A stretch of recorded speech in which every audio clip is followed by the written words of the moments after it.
Hey guys, welcome back to my channel. Today's video I'm going to be talking about manifestation. Yeah, I'm going to be talking about focusing on the end game. I always want to say end game. Like the end result, the wish fulfilled, instead of the middle steps so much. And here's why. So it's funny because I have had this in my list of to-do videos, and then somebody commented on one of my videos asking if I've ever tried this and that they have a lot of success with it, and I was like, oh, funny they should say that because I'm about to make a video on it. So love that divine inspiration right there, a little reminder for me. So something I have observed with myself, again, all of this is coming from my own experiences. I try to balance my what I have learned and what I believe to be objectively true with how I have experienced it. And, we all have our own limits, our own, well, like not permanent limits. We have our limiting beliefs that we can overcome and heal and remove from our path.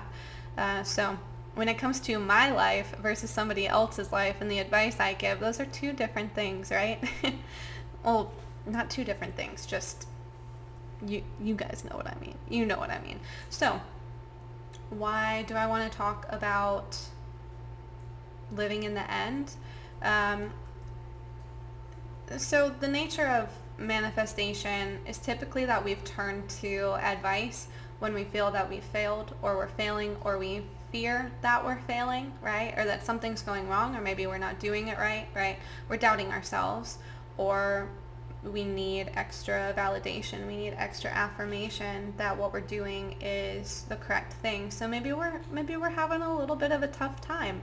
And if you're having a tough time, then you're looking for some sort of solution to bring ease to the manifestation process.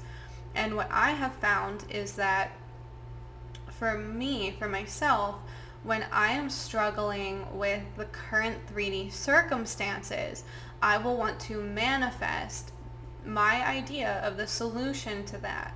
And I will hyperfixate on what my idea of the solution is.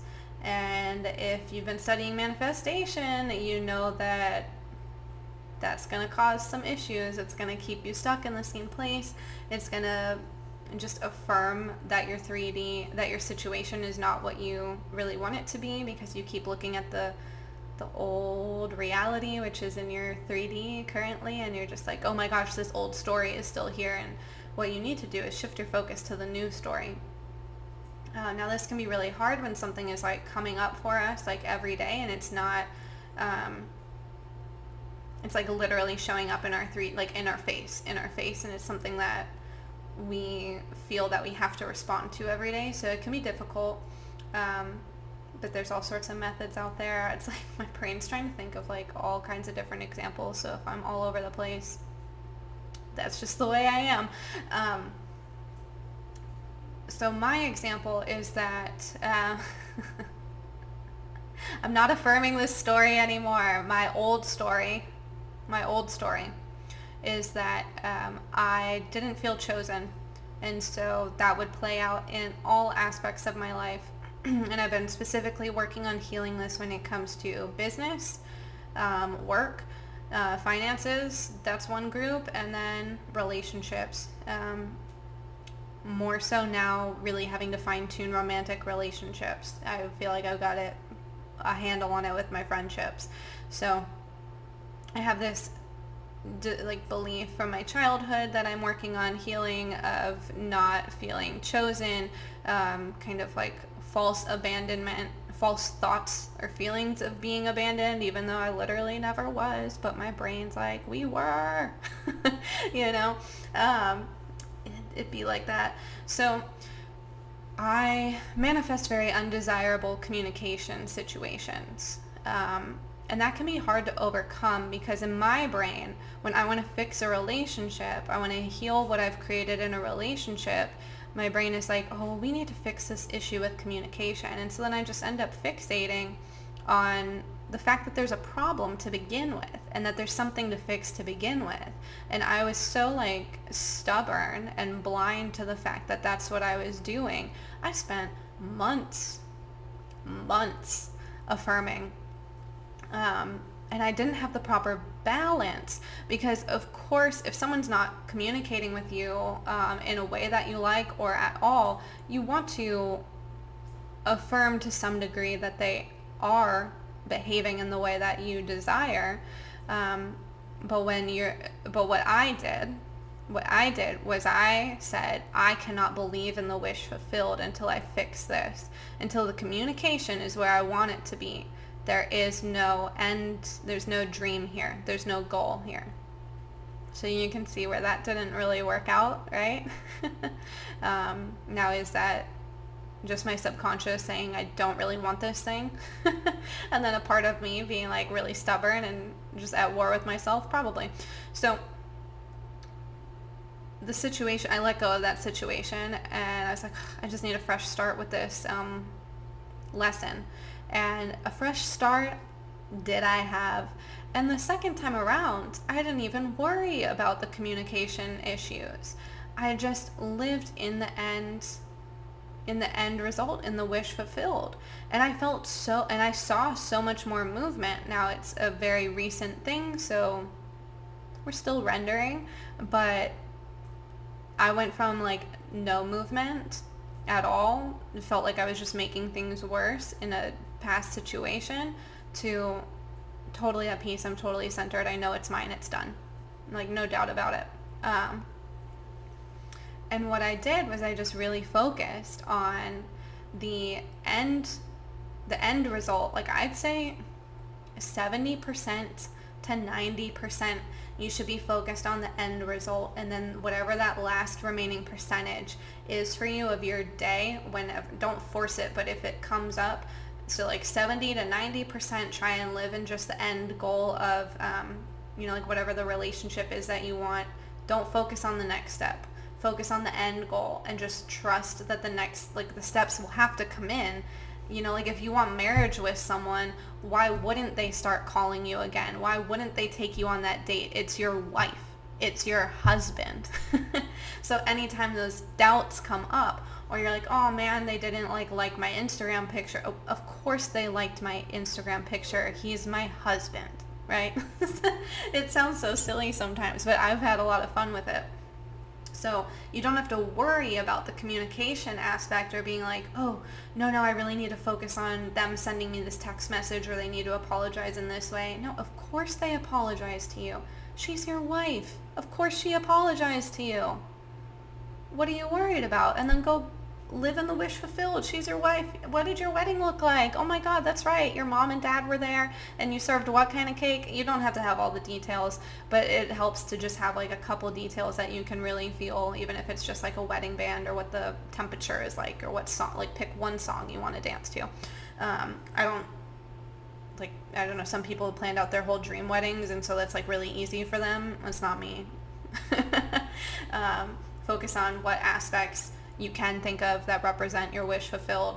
And when it comes to relationships, jump to that end game. Oh no, we're in a committed relationship. That's my boyfriend. Of course he showed up to my birthday party. It's my boyfriend. And like, you just dismiss it. Dismiss the old thoughts when they come up. And then take like whatever that remaining percentage is. So like about 10, 20, I'm bad at math, 30% of your time affirming, and maybe just be like, oh, they just sent me the cutest message, or oh my gosh, if I hear my phone going off, it's like, oh, they're blowing up my phone, like, let it happen organically.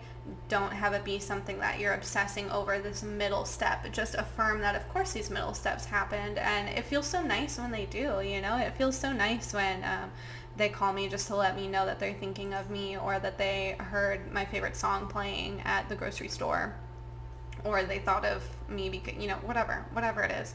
And you can do this with, any sort of relationship, healing family dynamics, friendships, creating new friendships, whatever it is. Had to let the little one up into my lap here, so that I can finish my video. Yeah, so living in the end of the wish fulfilled also really builds trust with the universe, that you really trust that the bridge of events is going to happen. Because another thing that can happen when we focus too much on what the middle step is that if we're holding on to it with, I can't see the end goal happening unless it happens like this. Why? Why does that need to happen? You're married. Why does that need to happen? The job is yours. Why would that matter? You know, like, just having that mentality, you're letting go of your brain doubting what it is that you're trying to manifest. And when you live in that end result, like I said, you're building trust. You're showing the universe that you trust it. And yourself, which is yourself, right? So you're trusting yourself. And it's a lot easier to come into this state of knowing that something's yours when you're showing yourself that you trust yourself to make it happen. And because I also used to really, really look at like opportunities. And I was like, oh my gosh, like this would be the perfect time for whatever. This would be the perfect time for my next bridge, my next step in my bridge of events. And then that's fine. But what I was doing was like, if it didn't happen, it's over. Something's wrong. Something's going terribly wrong. And I finally switched to, why does it matter? And then I affirmed the end thing. Of course that doesn't matter. That's silly that I would ever worry about that. I'm already in this established relationship. I'm already in the job I want. Why would that matter? So I think that it can be a good indicator of where you're at with that belief, with, where you're at with your belief.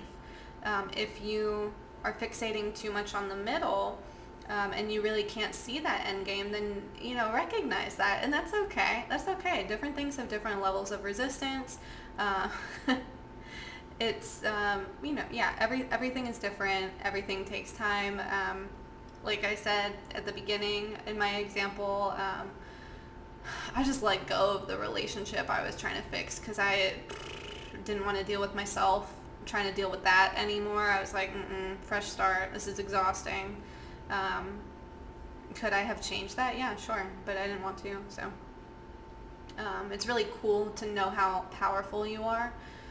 Like, I know that I could have changed it, and I came into this space of finally realizing that I could, and I felt the amount of effort it would take for me, and I was like, this thing is not worth it. The end result in general of having this dream relationship is worth it, but having it with this person is not worth the energy. And I won't apologize for that. So, yeah, that's my story. That's my video. I think I'm going to leave it there. Let me know if you guys struggle with coming into the end state, and if you then kind of hyperfixate or fixate on the middle steps, and like you need to manifest that to prove to yourself. Do you ever catch yourself doing that? Have you not realized that you're doing it, but after watching this video, you're now realizing that you're doing it? Let me know your thoughts. Let me know what else you'd like to hear me talk about too. I'd love to give advice on anything that anyone would like to hear. And my words are all over the place today, you guys.